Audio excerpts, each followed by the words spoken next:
प्रदेश के समस्त शिक्षाविद भाइयों बहनों, मैं जितेंद्र शाही खुशी से लबरेज होते हुए भी माननीय मुख्यमंत्री जी को, माननीय शिक्षा मंत्री जी को अपने संगठन से स्वागत वंदन नमन करते हुए कृतज्ञता धन्यवाद ज्ञापित करता हूं कि शिक्षाविद का भविष्य उज्जवल होने जा रहा है, सुरक्षित होने जा रहा है। शिक्षाविद भाइयों बहनों, आप के लिए जो भी आदेश निर्देश आते थे, आपसे इतर आते थे, तो हमारे संबंधित अधिकारी कहते थे कि शिक्षाविद का नाम नहीं है। तब ऐसा नहीं होगा। अब शिक्षाविद का हर आदेश में नाम रहेगा। हर आदेश जो आएगा बेसिक शिक्षा के लिए, सहायक अध्यापक के लिए, प्रधानाध्यापक के लिए, उसमें शिक्षाविद का नाम भी जुड़ा रहेगा। अब कोई संबंधित अधिकारी यह नहीं कह सकता कि यह शिक्षाविद के लिए नहीं है। मैं दावे के साथ कहना चाहता हूं, मैं खुशी से लबरेज नाते हूं कि शिक्षाविद की अस्थायी सेवा नियमावली गतिमान है। आज जैसा कि माननीय कानून मंत्री जी, माननीय जेपीएस राठौर जी की भविष्य उज्जवल की कामना उन लोगों द्वारा किया गया है।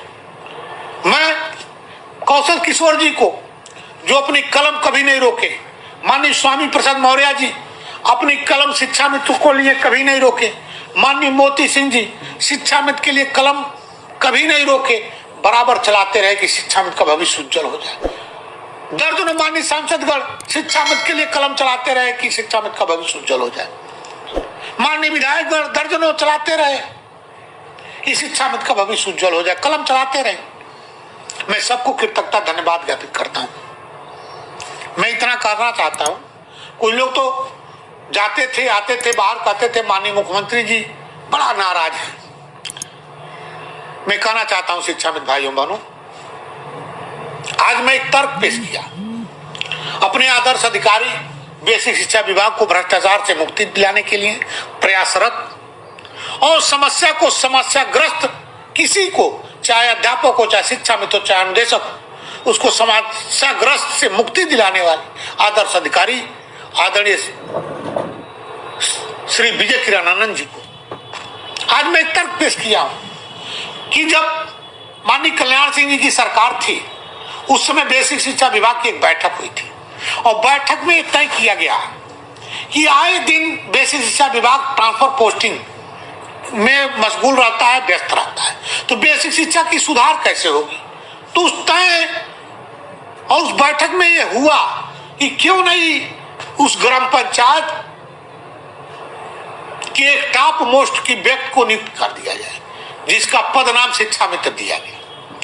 वो कभी न ट्रांसफर के लिए दौड़ेगा, न पोस्टिंग के लिए दौड़ेगा, और उस गांव का रहेगा तो हर विभाग से जुड़ा रहेगा, बच्चों से जुड़ा रहेगा, विद्यालय में बच्चों की बढ़ोतरी होगी और प्राथमिक शिक्षा में सुधार भी होगा।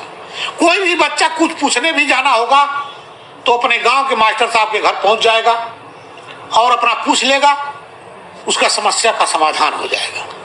आज वही तर्क मैंने पेश किया कि हमारा बेसिक शिक्षा विभाग, पहले तो लोग नियुक्ति के लिए लड़ते हैं, नियुक्ति के बाद सैलरी के लिए आंदोलन करते हैं, सैलरी के बाद ट्रांसफर पोस्टिंग के लिए आंदोलन करते हैं। इसी में सालों साल बेसिक शिक्षा विभाग घूमता रहता है और प्राथमिक शिक्षा की गुणात्मक सुधार में बढ़ोतरी नहीं होती है। आज मैं वो तर्क पेश करने में सफल हो गया। शिक्षाविद भाइयों बहनों, आपकी अस्थायी सेवा नियमावली तैयार हो रही है और गतिमान है। मैं शिक्षाविद भाइयों बहनों से कहना चाहता हूं, आपके बीच में कुछ तथाकथित लोग आ जाते हैं बीच बीच में, मुझे कितनी गालियां दी। दुर्भाग्य है, सुप्रीम कोर्ट से हम लोग बाहर हो गए, लेकिन मैं लगातार आपके भविष्य को लेकर मैदान पर डटा रहा, बैट लेके खड़ा रहा कि बाल आएगा तो उसको या तो चौका मारेंगे नहीं तो छक्का मारेंगे, और उसमें आज मैं सफल हो गया। मैं अपने भाषण में कहा करता था कि आदर्श समाजी शिक्षक शिक्षा मित्र वह संगठन है जो दुर्दिन हो, चाहे सुख हो चाहे दुख हो, आपको छोड़ के भागने वाला नहीं है। आज उसमें सफल हो गया। शिक्षा मित्र भाइयों बहनों से कहना चाहता हूं, जितेंद्र शाही कभी कथनी करनी में अंतर नहीं पाएंगे। आपके द्वारा आपके बीच में तथाकथित शब्द भी आती है और नित नए नेता पैदा जब जब करते गए तब तक परिणाम आपके सामने दिखाई दिया। लेकिन जो लोग कहा करते थे माननीय मुख्यमंत्री जी नाराज है और माननीय मुख्यमंत्री जी से मिलके आते थे, बाहर कहते थे इस शिक्षा मित्र की भविष्य निगेटिव है, पॉजिटिव नहीं है।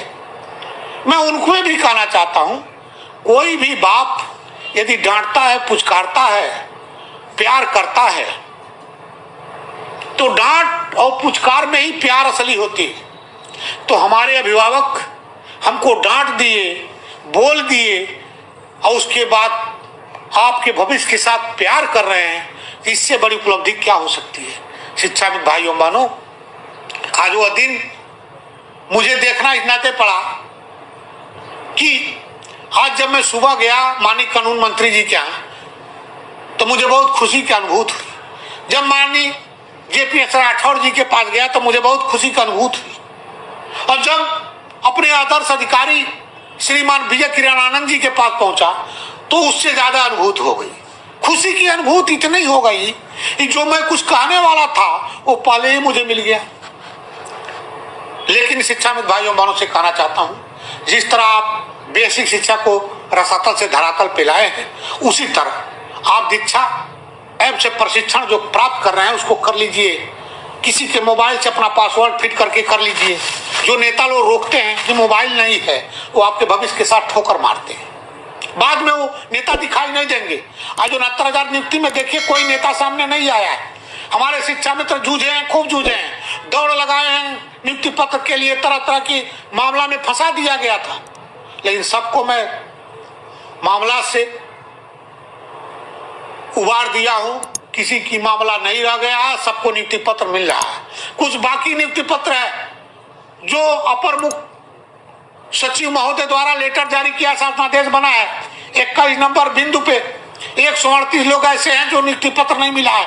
उसमें BTC 2011 बैच के हैं, विशिष्ट BTC के लोग हैं। कुछ ऐसे शिक्षा मित्र हैं जो दूरस्थ BTC के जगह BTC अंक भर दिए हैं प्रशिक्षण में, लेकिन 14 नंबर कॉलम सही भरे। उसका पैरवी श्रीमती रागिनी सिंह कर रही थी। BTC 2011 के पैरवी श्री संतोष मिश्रा जी कर रहे थे और विशिष्ट BTC की पैरवी संतोष कुमार पिपराइज गोरखपुर के कर रहे थे। इन सबको जोड़ते हुए मैं इतना कहना चाहता हूं, इस सब की मांग पूरा होने जा रहा है, सबकी समस्या समाप्त होने जा रहा है, सब लोग नियुक्ति पत्र पा जाएंगे। और शिक्षा मित्र मैं कह रहा हूं कि अब निर्धारण मुख्यमंत्री जी को करना है कि सैलरी देंगे कि आपको मानदेय देंगे, और वो भी बेहतर मैं जानकारी रखा हूं, लेकिन अभी नहीं बताऊंगा। लेकिन बेहतर से बेहतर होने जा रहा है। शिक्षा में भाइयों बहनों से कहना चाहता हूं कि हर विद्यालय में बच्चे के अभिभावक से जुड़ाव रखिए, बच्चों से जुड़ाव रखिए। जो आपने रसातल से धरातल पे बेसिक शिक्षा को लाए हैं, उसी तरह फिर से वो कारवां आगे बढ़ा दीजिए कि बेसिक शिक्षा विभाग को, बेसिक शिक्षा को रसातल में नहीं जाने दूंगा, धरातल पे लाऊंगा। उसमें सबसे ज्यादा श्रेय शिक्षा मित्रों को जाएगा। आपसे कहना चाहता हूं, आज एक मैं तर्क पेश किया, जो आपको 12 माह की मांग थी ना, मैं तर्क पेश किया कि सामूहिक स्वास्थ्य बीमा लागू हुआ है, शिक्षा मित्र का भी नाम है। तो सामूहिक स्वास्थ्य बीमा 11 माह की कटौती नहीं होगी, 12 माह की कटौती होगी। क्या 12 माह का मानदेय नहीं या वेतन नहीं मिल सकता? ये तर्क मैं दिया, सफल भी हो गया। और सफलता की पड़ाव को पूरा करने जा रहा हूं, ये आपको मैं बता रहा हूं। मैं शिक्षा में भाइयों बहनों से कहना चाहता हूं कि अपने कर्म से, अपने कर्तव्य से विमुख ना हो। कुछ लोग आएंगे जाएंगे, तर्क वितर्क करेंगे, आपकी टीका टिप्पणी करेंगे। सन 2019 से ही आपकी टीका टिप्पणी कर रहे थे। सन 2022 में तो भविष्य चौपट करके करने का प्रयास कर रहे थे शिक्षा मित्र को कुछ लोग। लेकिन मैं उन लोगों पर मुंह पर करारा तमाचा इस नाते मार रहा हूं, इस शिक्षा मित्र का भविष्य चौपट तो होने नहीं दूंगा, क्योंकि 62 साल की उम्र तक सेवा करने जा रहे हैं। आपकी भविष्य की गारंटी नहीं लूंगा। जो शिक्षा मित्र के भविष्य को ठोकर मारेगा, उसके भविष्य पर ठोकर मारूंगा। हमको अपने सम्मानित अधिकारीगण पे विश्वास है, हमको अपने माननीय बेसिक शिक्षा मंत्री जी पे विश्वास है, हमको माननीय मंत्रीगण पे विश्वास है, माननीय मुख्यमंत्रीगण जी पे विश्वास है कि आज कहीं से इफबट नहीं होगा, शिक्षा मित्र का भविष्य उज्जवल होने जा रहा है। कहीं कोई जाए, कहीं कोई ठोकर मारे, शिक्षा मित्र ट्रस्ट से मस नहीं होगा। शिक्षा मित्र की अस्थायी सेवा नियमावली तैयार हो रही है। मैं शिक्षा मित्र भाइयों बहनों से कहना चाहता हूं, हर जिले में मैं भ्रमण करने जा रहा हूं। आप आना, आपके सवाल का जवाब भी दूंगा और जवाब बहुत बेहतर तरीके से दूंगा। कहीं अपने आप को विचलित न हुआ हूं, न होऊंगा। लोग कहते थे और कहते भी आज भी हैं कि जितेंद्र का गोमती में कूद जाओ।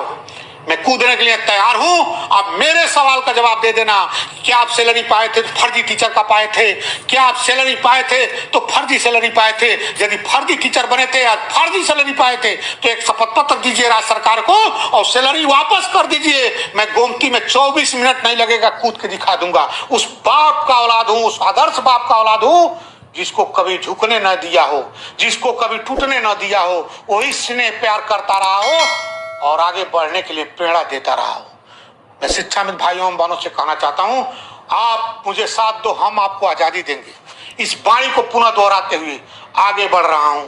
जितनी समस्याएं थी, कुछ मेरे भाई नियुक्त हुए थे सहायक अध्यापक पद पे शिक्षा मित्र, उन्होंने कहा पूर्व के सत्यापन पे सैलरी लगवा दीजिए। मैं वो प्रतिवेदन पेश कर दिया।